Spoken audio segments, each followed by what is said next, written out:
यस्तं वेद स वेदवित् यस्तं वेद स वेदवित्। ఈ భగవద్గీత మొత్తంలో 18 అధ్యాయాలలో ఈ పురుషోత్తమ ప్రాప్తి యోగానికి ఒక విశిష్టత ఉంది. ఇది అందరు మహాత్ములు ఒప్పుకుంటారు. పరమాత్మ తత్వాన్ని మానవుడి స్థాయికి అందించడానికి ఎంత గొప్ప విశేషమైనటువంటి ప్రయత్నము దీంట్లో జరిగింది. మిగతా అధ్యాయంలో కొంచెం చూడండి, ఇక్కడ ఈ అధ్యాయం అంతా అదే ఆల్మోస్ట్ పురుషోత్తమ. అందుకే అధ్యాయం పేరు కూడా ఏం పెట్టారు? పురుషోత్తమ ప్రాప్తి అన్నాడు. పురుషోత్తముడు ప్రాప్తింపజేయడం నాకు అర్థం. సరే, వీటి అర్థాన్ని మళ్ళీ చెప్పుకుందాం. ఇప్పుడు 13వ అధ్యాయంలో మనకి ఏం చెప్పారు? క్షేత్రజ్ఞ విభాగం, ప్రకృతి పురుషుల యొక్క విభాగం. ఇంకా విభాగం అంటే జ్ఞాన జ్ఞేయం. జ్ఞానం గురించి చెప్పలేదు, జ్ఞానం పొందడానికి ఏమేమి అవసరమో చెప్పాడు. అసలైన జ్ఞానం ఏమిటి అంటే క్షేత్రజ్ఞుడిలో నుంచి క్షేత్రము తీసేస్తే మిగిలేది జ్ఞానం. అయితే అదే జ్ఞానము శుద్ధమైన జ్ఞానం, శుద్ధ చైతన్యం. అది పుస్తక జ్ఞానం కాదు, మస్తక జ్ఞానం కాదు, అది ఎక్కడ ఉండదు, కేవలం జ్ఞానం. అన్ని జ్ఞానములు పొందడానికి ఆధారమైనటువంటి ప్రకాశం. అది ఎప్పుడు తెలుస్తుంది? క్షేత్రాన్ని తీసేయాలి, మైనస్ ద క్షేత్రాన్ని తీసేయాలి. క్షేత్రాన్ని తీసేయాలంటే ఎట్లా? అందుకే ప్రకృతి పురుషులే డిస్కషన్ వచ్చిందండి. అవునా? ఈ క్షేత్రానికి అంతటికి మూలం ఏమిటి? ప్రకృతి. అవునా? ఈ ప్రకృతే మూల ప్రకృతి ఏమైపోయింది? ఇప్పుడు 3 గుణాలుగా వచ్చి ఆ 3 గుణాలు కదిలి మారిపోయి ఈ స్థూల సూక్ష్మ దేహాలు వచ్చాయి. ఇదే కదా. ఇప్పుడు ఏమవ్వాలి? క్షేత్రజ్ఞుడు అంటే దీని నుంచి వేరవ్వాలి. ఎందుకు? కారణం ఏంటంటే అధ్యాయంలో చెప్పాడు, గుణములతో సాంగత్యం పెట్టుకోవడం చేత ఏమవుతున్నాడు? సుఖ దుఃఖాలు అనిపించే భక్త అవుతున్నాడు, జన మరణాలకి లోనవుతూ ఉన్నాడు కదా. కాబట్టి ఏం చేయాలి? ఇప్పుడు ఆ గుణాల నుంచి వేరవ్వాలంటే గుణముల యొక్క స్వరూపం, వాటి స్వభావం, వాటి ప్రభావం, అది పెరిగితే ఎలా ఉంటుంది అన్ని వివరించి చివరికి గుణాతీత స్థితి ఇది. దానికి గుణములకు చెల్లించకుండా సాక్షిగా ఉండడం. గుణములకు అతీతమైనది ఏదైతే పరమాత్మ తత్వం ఉన్నదో ఆ పరమాత్మ తత్వం అనుసంధానంలో దూరం ఉంటాడు. ఈ అధ్యాయంలో ఈ గుణములకు అతీతంగా ఏ పరమాత్మ అయితే ఉన్నాడు ఆయన పురుషోత్తముడు అన్నాడు. మామూలుగా ఉండేవాడు పురుషుడు, ఈయన పురుషోత్తముడు. పురుషుడు కాదు. పురుషుడు ఎవరు? వీటితో సంబంధం పెట్టుకున్నవాడు, గుణాలతో సుఖ దుఃఖాలు అనుభవిస్తున్నవాడు. సో పురుషోత్తముడు అని ఉత్తమం అనే పదం ఎందుకు యాడ్ చేశారంటే ఈ పురుషులందరికీ అతీతం. అవునా? ఈ పురుషులందరికీ అతీతం. కానీ విచిత్రం ఏంటంటే అన్నిటికీ అతీతమే కానీ క్షేత్రజ్ఞుడుగా అతనిలో ఉంటాడు కదా. క్షేత్రజ్ఞుడు అతనిలో ఉంటాడు ఆయనే. ఇప్పుడు ఎవరైతే పురుషోత్తముడో వాడు పురుషోత్తముడు అంటే ఓ మనిషి కాదు, ఓ పేరు కాదు. పురుషోత్తం అంటే ఓ వ్యక్తి కాదు, ఓ మనిషి యొక్క పేరు కాదు. మరి ఎవరు? లేకపోతే బెస్ట్ అమౌంట్ ద పర్సన్స్ అని కాదు. అంటే మానవుల్లో పురుషుల్లో పుణ్య పురుషులు వేరే అంటే అడగదు. ఇది పురుషుల్లో చాలా మంచివాడండి ఆయన, చాలా గొప్పవాడండి అంటే ఉత్తముడండి, ఆ పురుషోత్తముడు కాదు. కాదు. సో ఇక్కడ పురుషోత్తమ అనే పదానికి అర్థం వేరు. అది మనకి ఈ అధ్యాయంలో ప్రత్యేకంగా ఒక శ్లోకం ఉంది. దాన్ని పురుషుడు ఎవరు ఉత్తమ పురుషుడు అనబడతాడు అనేదాన్ని. మామూలుగా ఇంకో దృష్టిలో చెప్తారు మహాత్ములు రకరకాలుగా వీటి గురించి చెప్పారు. మనకి గ్రామర్ తెలుసు కదా, వ్యాకరణ దృష్టిలో చూసినప్పుడు మామూలుగా మనం ఏమంటాము? ఉత్తమ పురుష, ప్రథమ పురుష, మధ్యమ పురుష అంటాం. ఉత్తమ పురుష అంటే ఎవరు? First person. ఇంగ్లీష్లో, తెలుగులో నేను నేను మధ్యమ పురుషుడు అంటే నువ్వు సర్వనామం. అదో పురుషుడు లేదు ఇక్కడ, థర్డ్ పర్సన్. థర్డ్ పర్సన్ తెలుగులో అంటారు ఉత్తమ పురుష, మధ్యమ పురుష, థర్డ్ పర్సన్ తెలుగులో ఏమంటారు తెలియదు. అతడు అతడు అవునా? నేను, నీవు, అతడు, ఇది అందరూ తెలిసిన పదాలే. మామూలు అందరూ తెలుసు, గ్రామంలో ఇప్పుడు రోజు వాడుతూనే ఉంటాం కదా. మన గురించి చెప్పినప్పుడు నేను అంటాం, ఎదురు వాళ్ళు మనకి ఎదురుగా ఉన్న నీవు అంటాం, మూడో వాడి గురించి చెప్పినప్పుడు అతడు అంటాం. అవునా? ఇప్పుడు ఈ మూడిట్లో ఏది ముఖ్యం చెప్పండి? నీవు ముఖ్యమా, వాడు ముఖ్యమా? నేనుంటేనే నువ్వు, నేనుంటేనే అతను గుర్తిస్తున్నావు, లేకపోతే అలా ఎవరికి వాడు కూడా ఏది ముఖ్యం? నేను. Very good. నేను ముఖ్యం ఒప్పుకుంటారు అందరూ. Very good. ఈ నేనులో ఏ నేను? ఇది అనాలిసిస్. ఈ నేను అనేది ఏమిటి? శరీరము, మనస్సు, బుద్ధి, ఇంద్రియాలు చాలా ఉన్నాయి దీంట్లో. క్షేత్రం బోర్డు ఉంది దీంట్లో. ఈ నేనులో ఏ నేనండి? శరీరం అనే నేనా, మనస్సు అనే నేనా, బుద్ధి అనే నేనా, ఇంద్రియాలని నేనా, చిత్తం అనే నేనా, అహంకారం అనే నేనా? ఏ నేను ముఖ్యం కదా? విశ్లేషణ చేసుకుంటూ పోతే నిజానికి ఒకటి చెప్తారు శాస్త్రం, దీనికి ప్రమాణం ఉండాలి, ఏది కాదంటాను లేదు. You should prove it. ఎలాగో ఆత్మనస్సు కామాయ సర్వం ప్రియమావతి ఒక సూత్రం. అంటే ఆత్మ విషయం, ఆత్మ వస్తువు ఉండటం చేతని మిగతా వస్తువులన్నీ మనకి ప్రియం అవుతున్నాయి. ఇది లేకపోతే ఏది మనకి ప్రియం కాదు. ఆత్మ అంటే నాకు ప్రియం, ఆత్మ అంటే నాకు ప్రియం, అవే కాదు నేనంటే నాకు ప్రియం అండి. ఆ నువ్వే ఆత్మ, ఆ నేనే ఇక్కడ ఆత్మ. ఎందుకంటే నేను అనేది సింగులర్. సింగులర్ ఏకవచనం, ఏకవచనం. నేను అనేది ఏకవచనం. మరి శరీరం, మనస్సు, బుద్ధి ఇంటుంటే అందులో ఏది నేను? ఒక శరీరం నేను అనుకోని మనసు నేను కాదా? లాజికల్ గా ఆలోచించాను.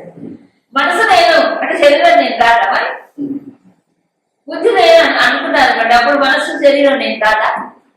కథ నేను, మరి ముక్కు నేను కాదా? అవునా? సో ఏదేను నేను చెప్పండి. ఈ రకంగా చూస్తే మనం బాగా ఆలోచించుకుంటే ఇవన్నీ నాకు ఉన్నాయి. ఏముంది నాకు ఉన్నాయి? నాకు శరీరం ఉంది, నాకు మనసు ఉంది, నాకు బుద్ధి ఉంది, నాకు ఇంద్రియాలు ఉన్నాయి, గుణాలు, ఇవన్నీ నాకు ఉన్నాయి. కానీ నేను కాదు. I'm the owner and proprietor of all these. అవునా? నేను వీటిని కలిగి ఉన్నాను. I possess all. ఇవన్నీ నాకు ఉన్నాయి. నాకు ఉన్నాయి అంటే నేను వాటికంటే వేరు. ఒప్పుకుంటారా? ఈ పుస్తకం నాదండి, నాకు ఉంది పుస్తకం, నేను కొనుక్కున్నాను. అది నేను పుస్తకాన్నే, నేను పుస్తకం వాడుకుంటున్నా, నేను పుస్తకాన్నే. ఈ కళ్ళగంటే వాడుకుంటాను, నేను కళ్ళగంటే. మరి శరీరాన్ని వాడుకోవట్లే మనం పని చేసుకోవాలన్నా, ఎక్కడికైనా పోవాలన్నా ఎలా పోతాం? శరీరంతో పోయేది. నువ్వు కారు ఎక్కువ, బస్సు ఎక్కువ, విమానం ఒక శరీరంతో ఎక్కేది. సో శరీరం అనేది ఒక నివాస గృహం లాంటిది. కాకపోతే ఇది మొబైల్, ఇది నడిచే గృహం, అంతేనా? చర గృహం. చెరసాలి కాదు, చెరసాలే. ఇంకా మాట్లాడి చెరసాలే, ఇంకా డౌట్ ఏముంది అందులో? చెరసాలే అది కదులుతుంటుంది. ఇంద్రియాలు అవి ఉపయోగించుకుంటారు, మనస్సు ఉపయోగించుకుంటారు. విచిత్రం ఏంటంటే వీటిని ఉపయోగించుకుంటున్నాం అనే సంగతి తెలియక ఏమన్నారు? ఏదో నా మనసు నా మాట వింటలేదు. అది నువ్వు దాన్ని ఉపయోగించుకుంటున్నప్పుడు నీ మాట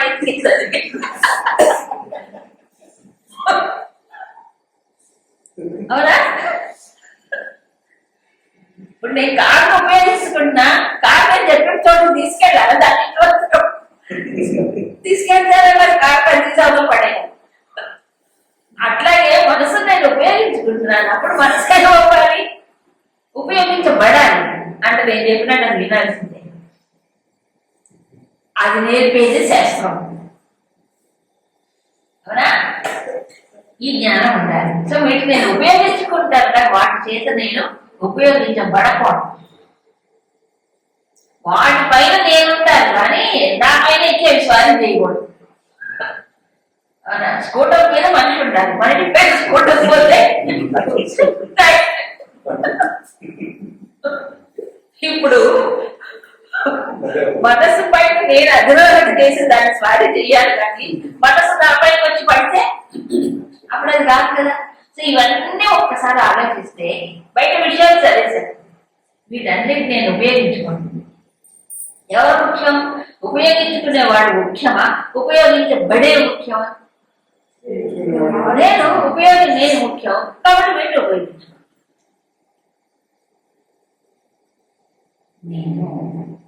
నేను ఇప్పుడు ఇవి కాదు. నేను ఏవేవి? శరీరం, మనసు, బుద్ధి, ఇంద్రియాలు ఉపయోగించబడే పరికరాలు. నేనెవరు? వీటికంటే వీరి. అదే శుద్ధమైన భావం అంటారు. శుద్ధమైన పురుషోత్తమ. ఉత్తమ పురుషుడు అంటే ఎవరు? ఇప్పుడు ఉత్తమ పురుషుడు అంటే ఎవరు? శుద్ధమైన అహం. ఆ శుద్ధమైన అహానికి నామం లేదు, రూపం లేదు, గుణం లేదు, క్రియలు లేవు, ఏమీ లేవు. అది ఏకం. అందుకే అందరిలో కూడా ప్రతి వ్యక్తిలో జ్ఞానం ఉన్న ప్రతి వ్యక్తి, జ్ఞానం అంటే ఏంటి? స్పృహ ఉన్న ప్రతి వ్యక్తిలో తెలియకుండానే అహం అహం అహం అనే స్ఫురణ ఉన్నాయి. తెలియదు. ఆ స్ఫురణ వల్లే ఇవన్నీ కలుగుతుంది. ఆ స్ఫురణ ఉన్నట్టు గుర్తిస్తే వాడు జ్ఞానం అయిపోతాడు. కానీ అది కాదు అందరికి. అహంకారం వచ్చి లేదు. కారం శుద్ధమైన అహంకారం వచ్చి కలుస్తుంది. కారం కలిసి ఏమవుతుంది? శరీరం లేదు, మనసు లేదు, బుద్ధి లేదు, అట్టేసేది అహంకారాన్ని ఎట్టి పట్టుకుంటుంది. ఈ శుద్ధమైన ఏది పట్టుకోదు. అదే సద్దర్శనం చెప్పారు రమణ. అవునా? కానీ పురుషోత్తం ప్రాప్తి అంటే ఎక్కడో పోయి ఏదో పురుషోత్తముడు కలుసుకోవడం కాదు, ఏదో లోకానికి వెళ్ళి ఆ లోకం పురుషోత్తముడి దగ్గర కూర్చోవడం కాదు. మరేమిటి? ఇక్కడ తన యథార్థ స్వరూపము తానని జ్ఞానంలో తెలుసుకోవాలి, అనుభవంలో తెలుసు. ఇది పురుషోత్తం. అయితే ఈ యథార్థ స్వరూపము తాను ఇది అని తెలుసుకోవాలి. పరమాత్మ కంటే భిన్నము కాదు. సర్వక్షేత్రముల్లో ఉండే క్షేత్రజ్ఞుడైతే పరమాత్మ కంటే తాను భిన్నము కాదు అని తెలుసుకోవడం ఏదైతే ఉందో అది తేలికైన విషయం కాదు. దానికి కొన్ని పాయింటర్స్ అంటే సైన్ బోర్డ్స్ అంటారు చూడండి. అనా కదా?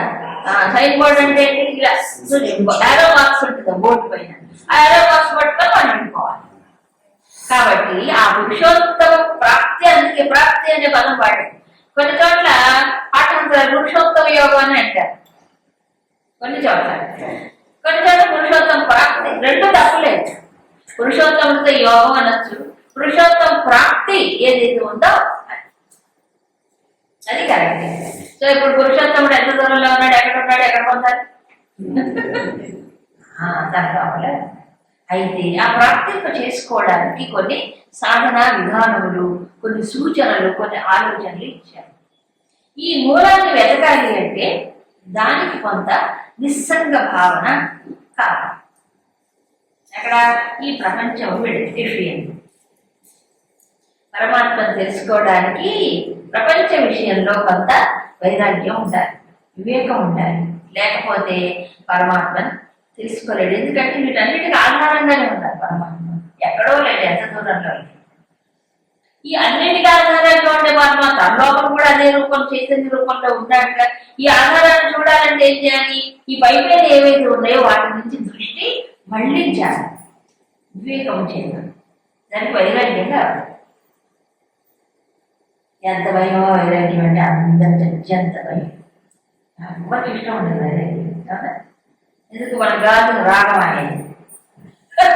రాగం అనురాగాలకు కట్టుబడినప్పుడు వైరాగ్యం ఇష్టం ఉండదు ఎవరికి. కానీ వైరాగ్యమే సుఖం అండి. రాగం అంతా రోగాలు తెచ్చిపెడుతుంది, దుఃఖాన్ని కలిగిస్తుంది తప్ప, ఎరికిస్తుంది, బంధిస్తుంది, బాధిస్తుంది తప్ప సుఖం ఎక్కడుంది? ఈ జీవితాన్ని పరిశీలించడానికి అర్థం అవుతుంది. అవునా? వైరాగ్యం.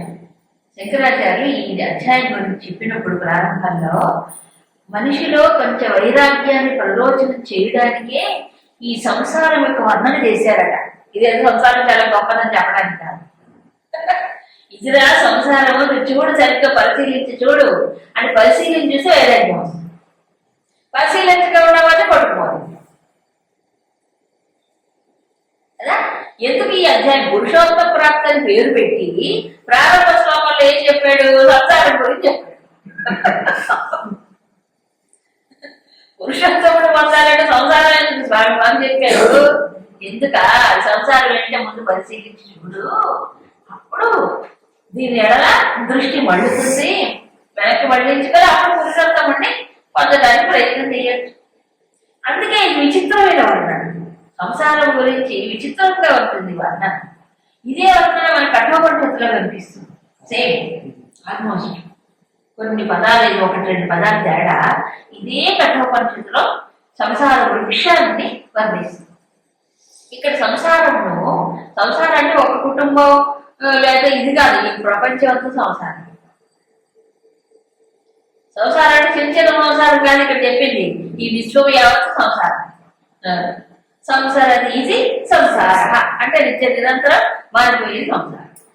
దీన్ని ఇక్కడ వృక్షముతో పోల్చాడు. వృక్షం అంటే చెట్టు. ఏం చెట్టు? అశ్వత్థం. అశ్వత్థంతో పోల్చాడు. అశ్వత్థ వృక్షంతో పోల్చాడు. విశ్వాన్నంతా పోల్చాడు. అయితే అశ్వత్థం అని పేరు పెట్టారు కానీ దీనికి ఏమన్నారు? అవ్యయం అన్నది. అశ్వత్థం ప్రాహు అవ్యయం. మామూలు వృక్షము అవ్యయం కాదు, అవునా? కానీ సంసారం అనే వృక్షం ఏమన్నారు? అవ్యయం ప్రాహు. దీన్ని అవ్యయం అంటాడు. అవ్యయం అంటే అశ్వత్థం అవ్యయం, రెండు పేర్లు పెట్టాడు. అవ్యయం అంటే వ్యయం కాదు, అంటే ఖర్చు కాదు, అంటే నాశం కాదు. సంసారం నాశనం కాదా? సంసారం ఎప్పుడు ఉంటుందా? ఎప్పుడు ఉంటుందా? ఎందుకు ప్రళయంలో ఎక్కడ ఉంది? లేదుగా. ప్రళయంలో లేదు కదా. మొత్తం అంతా ఏమైపోతుంది? ప్రళయంలో లీనమైపోదా? మహాప్రళయం జరిగినప్పుడు అది లేదు. బట్ తర్వాత వస్తుంది సృష్టి. మరి అప్పుడు ఈ సంసారం ఇది అవ్యయం ఎలా అవుతుంది అంటే ఇది రిలేటివ్ గా చెప్పాడు, సాపేక్షికంగా చెప్పాడు. మానవుడి యొక్క జీవన యొక్క ప్రమాణం చూసారా? ప్రమాణం లైఫ్ స్పాన్. మానవ జీవితంతో పోల్చి చూసినప్పుడు ఈ ప్రపంచం ఎంతకాలం ఉంటుంది కదా. ఈ ప్రపంచంలోకి ఎన్నిసార్లు వచ్చి ఎన్నిసార్లు పోలే మనం పుట్టి చచ్చి. ఈ జీవుడి యొక్క లైఫ్ తో జీవితంతో పోల్చినప్పుడు ఈ సంసారం అవ్యయమే. కానీ పరమాత్మతో పోల్చినప్పుడు మాత్రం అవ్యయం కాదు, నశించుకుంటుంది. అది దీన్ని వృక్షంతో పోల్చారు. ఈ వృక్షము విచిత్ర వృక్షం. ఇలాంటిది ఎక్కడ ప్రపంచంలో మనకు కనిపించదు. ఏమిటి? ఊర్ధ్వమూలం అసహ శాఖం. అవునా? అంటే ఏమిటి? వేళ్ళు పైన ఉన్నాయి. మూలం అంటే వేళ్ళు. వేళ్ళు ఎక్కడ ఉన్నాయి? పైన ఉన్నాయి. కొమ్మలు ఎక్కడ ఉన్నాయట? కింద ఉన్నాయి. అంటే ఏం చెట్టు? తల కింద చెట్టు. మామూలుగా చెట్లు భూమిలో ఉంటాయి, కొమ్మల పైన ఉంటాయి. ఈ సంసార వృక్షాన్ని ఎలా పోల్చి చెప్పారు? ఇప్పుడు ఇది రివర్స్ లో ఉంటాయి. వేళ్ళు పైన ఉంటాయి, కొమ్మలు కింద ఉంటాయి. ఎక్కడ చూసారండి? ఎక్కడ చూడాలి. ఎందుకు ఇలా వర్ణించారు? అందుకే ఇది చాలా టఫ్. ఇక్కడ మాత్రం సంసారాన్ని అర్థం చేసుకోవాలని తేలిక ఏంటంటే, ఇప్పుడు సంసారం అంటే అర్థమైతే అప్పుడు పర్వాత పట్టుకోవచ్చు. అవునా అని చెప్పి అందరితో ఊరుకోకుండా యస్య పర్ణాన్ని ఛందాంసి అంటే ఏ వృక్షం యొక్క ఆకులు ఛందస్సులో అంటే సంసార వృక్షానికి ఆకులు ఏమిటట? ఛందస్సులు అంటే వేదాలు. వేదములా సంసార వృక్షానికి ఆకులు వేదాలు. తర్వాత చెప్పి యహ తం వేద అంటే ఏంటి, ఎవరైతే ఈ ప్రకారంగా తెలుసుకుంటారో దేన్ని, ఈ సంసార స్వరూపం ఇలా తెలుసుకున్నప్పుడు సహా వేదమిత్, అతను వేదం ఎరిగిన వాడైపోతాడు. చాలా ఆశ్చర్యం. సంసార వృక్షం ఇది అని తెలిసిన వాడు వేదమిత్, వేదాన్ని తెలిసిన వాడు అయిపోతాడు. మాకు తెలిసిపోయిందిగా, ఏమి తెలియలే, ఊరికి అర్థాలు తెలిసాయి, పదవుల యొక్క అర్థం తెలిసింది. అసలు సంసార వృక్షం ఇలా ఎందుకుంది, తలకిందులో ఎందుకుంది సంసారం ఆలోచిస్తే, మామూలు వృక్షము వేళ్ళు ఎక్కడున్నాయి, కింద. కింద ఎందుకున్నాయి వేళ్ళు అని ఆలోచించండి. భూమి పైన ఎందుకు లేవు? మరి వాళ్ళే అంత తెలివి తక్కువ ప్రశ్న. భూమి లోపల వేడి చొచ్చుకుపోతే ఏమవుతుంది, స్థిరంగా నిలుస్తుంది, అంతే కదా. ఒక వేడి పైకి వస్తే ఏమైనా పడిపోతుంది ఆ చెట్టు, నిలవదు, అవునా? సో వేళ్ళు ఏమైపోయింది, ఇక్కడ లోపలికి చొచ్చుకుపోయి స్థిరంగా నిలబడ్డాయి, అవునా? అందుకని చెట్టు అంత పైకి వెళితే వేళ్ళు లోపలికి వెళ్తే, అవునా కాదా? చెప్తారు, ఒక గురువు గారు శిష్యుడు పోతున్నారు, నడుచుకుంటారు. ఒక పచ్చని పొలం కనిపించింది. ఆ పొలంలో మధ్యలో కొన్ని గట్ల మీద అక్కడక్కడ చిన్న చిన్న చెట్లు పెరుగుతాయి కదండి, గట్ల కొంతమంది వేసుకుంటారు కదా. పొలాన్ని రోజు నీళ్ళు పెట్టారు. ఆ చిన్న చిన్న మొక్కలు కూడా గట్టు మీద ఉంది. అయితే ఎండాకాలం వస్తుంది అనమాట, కొంచెం ఆ సమయం సమ్మర్ వేసవి రాగానే ఈ మొక్కలన్నీ ఎండిపోతుంది. నీళ్ళు ఏమో పెడుతున్నాడు అక్కడ, ఈ గడ్డి మీద మొక్కలు ఎండిపోతాయి. కానీ గడ్డికి చాలా దూరంలో ఉన్నటువంటి చెట్టు మాత్రం ఎండిపోయి పచ్చగా ఉందండి. అదేంటి, నాలాంటి వాడు ప్రశ్నించాడు గురువు గారు అది పొలం గట్టు మీదే ఉంది, రోజు పొలానికి నీళ్లు కడుతున్నాడు అతను, కానీ ఆ చెట్టు ఆ మొక్క ఎందుకు వెళ్ళిపోయింది, ఇది ఇంత దూరంలో ఉంటే కూడా ఈ చెట్టు ఎందుకు పచ్చగా ఉంది? బుద్ధిహీనుడా కాస్త ఆలోచించు. ఏమైంది, దాని వేళ్ళు పైపైన ఉంటాయి, భూమి లోపలికి చొచ్చిపోయేది. ఆ చిన్న మొక్క పైపైన ఉంటాయి కానీ నీళ్ళు వాటికి అందవు, పైపైన ఉన్న వాటికి అందవు కదా. ఈ చెట్టు దూరంలో ఉన్న వేళ్ళు ఎక్కడికి వెళ్ళాయి, లోపలికి చొచ్చిపోయి ఎంతవరకు నీళ్ళు పీల్చుకుంటుంది. అంటే ఎంత లోపలికి వెళితే అంత స్థిరంగా ఉంటుంది, అవునా? ఎప్పుడు కదా ఆధారం ఎలా ఉండాలి, స్థిరంగా ఉండాలి. అందుకే తర్వాత 2వ శ్లోకంలో ఈ సంసార వృక్షాన్ని గురించి చెప్తూ ఇది ఎలా ఉంటుంది 2వ శ్లోకంలో చెప్పాడు.